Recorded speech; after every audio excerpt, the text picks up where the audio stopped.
As the Californian sun begins to set on what many believe is the final act of a very public melodrama, the Duke and Duchess of Sussex find themselves navigating a treacherous landscape where their professional paths are diverging almost as rapidly as their public approval ratings. Good evening to you all. I'm glad you could join me for another look behind the velvet curtain of modern royalty. It has been a busy start to 2026 for the residents of Montecito, though one can't help but notice the increasingly frantic nature of their public appearances. We began the year with a rather curious outing at the Sundance Film Festival, where the pair surfaced to promote a documentary titled Cookie Queens. Now, one might have expected a hard-hitting piece of investigative journalism, but instead, we are treated to the high-stakes world of Girl Scout cookie sales. A source within the inner circle suggests that this particular project was a personal passion for Meghan, yet the cynical observer might see it as a somewhat desperate attempt to remain relevant in a Hollywood that is notoriously fickle. They stood there in the Utah cold, all smiles and coordinated outfits, but a well-placed source tells me that the atmosphere behind the scenes was anything but warm. There is a sense that the us against the world narrative is becoming a harder sell, even for them. Then, of course, we had the Valentine's weekend spectacle at the NBA All-Star Game in Los Angeles. It was a masterclass in what a source behind closed doors describes as curated intimacy. Meghan, ever the actress, appeared entirely at ease in the front row, draped in casual luxury, and offering the cameras a symmetric, wide smile that seemed almost practiced. However, a well-meaning staff member who was present noted that Harry looked decidedly less comfortable. He seemed to be playing the part of the supportive husband, but the eyes often tell a different story than the lips. There were moments of public affection, strokes of the arm and hand-holding, that felt less like genuine connection and more like a performance for the Jumbotron. What was truly fascinating, however, was Harry's choice of attire. He wore a cap emblazoned with "Fear Not" and a subtle Union Jack patch. A longtime family acquaintance suggests this was a calculated nod to his former life, a signal to the British public that he hasn't entirely forgotten his roots, even while sitting next to Queen Latifah in the heart of Inglewood.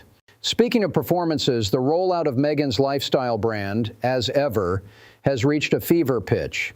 We've moved from preserves and flower sprinkles to a Moment to Unwind bundle, a collection that retails for a rather optimistic price, given it essentially consists of tea, honey, and a leather bookmark. A source within the inner circle claims that Meghan is convinced this is her goldmine moment, a chance to build a global empire that rivals the great lifestyle moguls. Yet a well-placed source reveals that Harry is privately concerned about the optics. It seems the Duchess has her sights set on the British market, which puts her in direct competition with King Charles and his established Highgrove brand.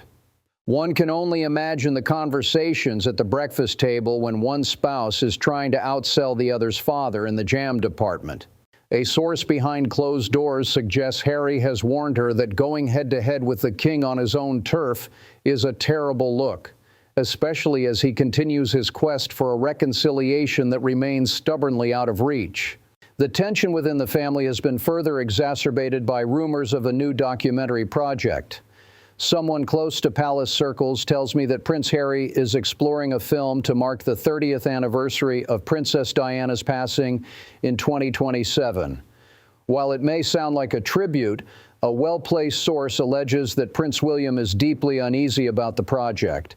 He apparently feels that allowing Meghan to influence or derive any benefit from their mother's legacy crosses a deeply personal boundary.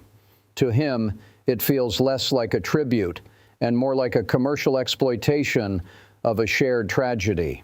This betrayal, as a source behind closed doors characterizes it, has reignited the long-standing sensitivities between the brothers, making the prospect of a quiet family dinner seem like a distant dream. Adding to the chaos is the recent social media strategy employed by the Duchess.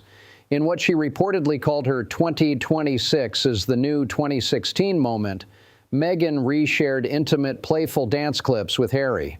A source within the inner circle says this was intended to shut down persistent separation rumors. However, it backfired spectacularly. Critics were quick to juxtapose these new clips with scenes from her former acting career, suggesting that the intimacy on display was little more than a script being followed. A well-meaning staff member noted that the backlash was deeply bruising for the couple, who seemed genuinely baffled by why the public no longer buys into their fairy tale. And then we have the ongoing shadow of the Duke of York scandals.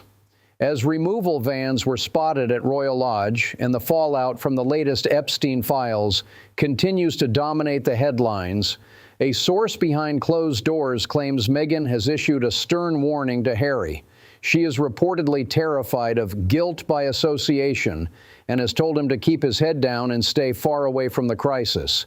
While Harry is said to be gutted for his cousins Beatrice and Eugenie, a well-placed source confirms that Meghan's priority remains the protection of their own brand, even if it means cutting ties with the few family members who still speak to them. This brings us to the British security conundrum.